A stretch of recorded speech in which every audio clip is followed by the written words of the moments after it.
ଶିବପୁରାଣ ଶିବପୁରାଣ ମାହାତ୍ମ୍ୟର ଦ୍ୱିତୀୟ ଅଧ୍ୟାୟ।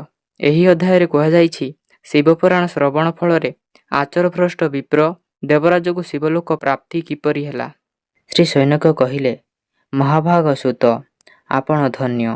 ଆପଣ ପରମାର୍ଥ ତତ୍ତ୍ୱର ଜ୍ଞାତା। ଆପଣ କୃପା କରି ଆମ୍ଭମାନଙ୍କୁ ବହୁତ ଅଦ୍ଭୁତ ଏବଂ ଦିବ୍ୟ କଥା କହିଲେ।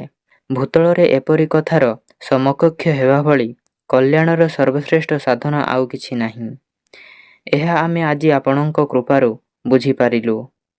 ହେ ସୁତ ମହାଭାଗ, କଳିଯୁଗରେ ଏହି ପୁରାଣ ଶ୍ରବଣ ଦ୍ୱାରା କେଉଁ କେଉଁ ପାପୀ ଶୁଦ୍ଧ ହୋଇଛନ୍ତି ସେମାନଙ୍କ ବିଷୟରେ କହି ଏ ଜଗତକୁ କୃତାର୍ଥ କରନ୍ତୁ। ସୁତ କହିଲେ, ମୁନେ, ଯେଉଁ ମନୁଷ୍ୟ ପାପୀ, ଦୁରାଚାରୀ, ଖଳ ଓ କାମକ୍ରୋଧରେ ବୁଡ଼ି ରହିଥାନ୍ତି ସେମାନେ ଏ ପୁରାଣ ଶ୍ରବଣ ପଠନ କରି ଅବଶ୍ୟ ଶୁଦ୍ଧ ହୋଇଯାଇଛନ୍ତି। ଏ ବିଷୟରେ ଅଭିଜ୍ଞ ମୁନିଜନ ଗୋଟିଏ ପ୍ରାଚୀନ ଇତିହାସର ଉଦାହରଣ ଦେଇଛନ୍ତି। ସେହି କଥା ଶୁଣିଲେ ସମସ୍ତ ପାପ ନଷ୍ଟ ହୋଇଯାଏ। ପୂର୍ବକାଳର କଥା, କିରାତ ନଗରରେ ଗୋଟିଏ ମୂଢ଼ ବ୍ରାହ୍ମଣ ରହୁଥିଲା।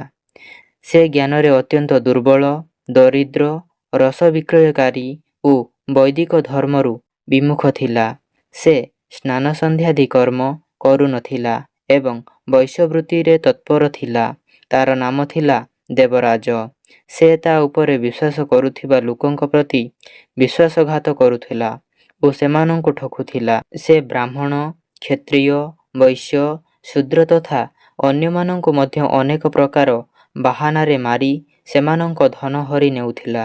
ହେଲେ ସେହି ପାପୀର ତିଳେ ମାତ୍ର ଧନ କଦାପି ଧର୍ମକାର୍ଯ୍ୟରେ ଲାଗି ନଥିଲା। ସେ ବେଶ୍ୟାଗାମୀ ଓ ସବୁ ପ୍ରକାରେ ଆଚରଭ୍ରଷ୍ଟ ଥିଲା। ଦୈବଯୁଗକୁ ଦିନେ ସେ ଭ୍ରମଣ କରୁ କରୁ ପ୍ରତିଷ୍ଠାନ ପୁରୀରେ ପହଞ୍ଚିଲା। ସେଠାରେ ସେ ଗୋଟିଏ ଶିବାଳୟ ଦେଖିଲା। ସେଠାରେ ଅନେକ ସାଧୁ ମହାତ୍ମା ଏକତ୍ରିତ ହୋଇଥିଲେ। ଦେବରାଜ ସେହି ଶିବାଳୟରେ ରହିଲା। କିନ୍ତୁ ତାକୁ ସେଦିନ ଜ୍ୱର ହୋଇଗଲା। ଜ୍ୱର ହେତୁ ତାକୁ ବହୁତ କଷ୍ଟ ଅନୁଭବ ହେଲା। ଜଣେ ବ୍ରାହ୍ମଣ ସେଠାରେ ଶିବପୁରାଣ କଥା ଶୁଣାଉଥିଲେ। ଜ୍ୱରରେ ପୀଡ଼ିତ ଦେବରାଜ ବ୍ରାହ୍ମଣଙ୍କ ମୁଖର ବିନ୍ଦରୁ ନିଃସୃତ ଶିବପୁରାଣ କଥାକୁ ସେହିଠାରେ ରହି ନିରନ୍ତର ଶୁଣିଲା। ମାସେ ପରେ ଜ୍ୱରରେ ଅତ୍ୟନ୍ତ ପୀଡ଼ିତ ହେବା କାରଣରୁ ସେ ମରିଗଲା। ଯମରାଜଙ୍କ ଦୂତ ଆସିଲେ ଏବଂ ତାହାକୁ ପାଶରେ ବାନ୍ଧି ବଳପୂର୍ବକ ଯମପୁରୀକୁ ନେଇଗଲେ। ଇତିମଧ୍ୟରେ ଶିବଲୋକରୁ ଭଗବାନ ଶିବଙ୍କ ପାର୍ଷଦଗଣ ଆସିଗଲେ। ସେମାନଙ୍କର ଗୌର ଅଙ୍ଗ କର୍ପୂର ପରି ଉଜ୍ଜ୍ୱଳ ଥିଲା। ହାତରେ ତ୍ରିଶୂଳ ଥିଲା ଓ ସମଗ୍ର ଅଙ୍ଗ ଭସ୍ମରେ ଉଦ୍ଭାସିତ ହେଉଥିଲା। ରୁଦ୍ରାକ୍ଷର ମାଳମାନ ସେମାନଙ୍କ ଶରୀରର ଶୋଭାବର୍ଦ୍ଧନ କରୁଥିଲା। ସେମାନେ ସମସ୍ତେ କ୍ରୋଧିତ ହୋଇ ଯମପୁରୀରେ ଆସି ପହଞ୍ଚିଗଲେ ଏବଂ ଯମଦୂତଙ୍କୁ ମାରଧର କରି ଓ ବାରମ୍ବାର ଧମକାଇ ଦେବରାଜକୁ ସେମାନଙ୍କ ହାତରୁ ଛଡ଼ାଇ ନେଲେ। ଶେଷରେ ଗୋଟିଏ ଅତି ଅଦ୍ଭୁତ ବିମାନରେ ବସାଇ ତାକୁ କୈଳାସକୁ ନେଇଯିବାକୁ ଉଦ୍ୟତ ହେଲେ। ଏ ଘଟଣାରେ ଯମପୁରୀରେ ସର୍ବତ୍ର କୋଳାହଳ ବ୍ୟାପିଗଲା। କୋଳାହଳ ଶୁଣି ସ୍ୱୟଂ ଧର୍ମରାଜ ନିଜ ଭବନରୁ ବାହାରକୁ ଆସିଲେ।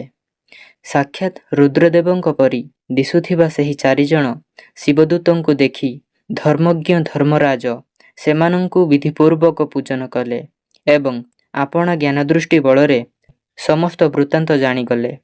ମାତ୍ର ଭୟରେ ଶିବଙ୍କର ସେହି ମାହାତ୍ମ୍ୟ ଦୂତମାନଙ୍କୁ କୌଣସି କଥା ପଚାରିଲେ ନାହିଁ, ବରଂ ସେମାନଙ୍କୁ ପୂଜା ଓ ପ୍ରାର୍ଥନା କଲେ। ତତ୍ପଶ୍ଚାତ ଶିବଦୂତମାନେ କୈଳାସ ଫେରିଗଲେ ଏବଂ ସେଠାରେ ପହଞ୍ଚି ସେହି ବ୍ରାହ୍ମଣଙ୍କୁ ଶିବଙ୍କ ହାତରେ ସମର୍ପି ଦେଲେ। ଭିଡ଼ିଓଟି ଭଲ ଲାଗିଥିଲେ ଭିଡ଼ିଓ ଗୋଟେ ଲାଇକ୍ କରିବ। ଏମିତି ଭିଡ଼ିଓ ଦେଖିବା ପାଇଁ ଚ୍ୟାନେଲକୁ ଗୋଟେ ସବସ୍କ୍ରାଇବ୍ କରିବ।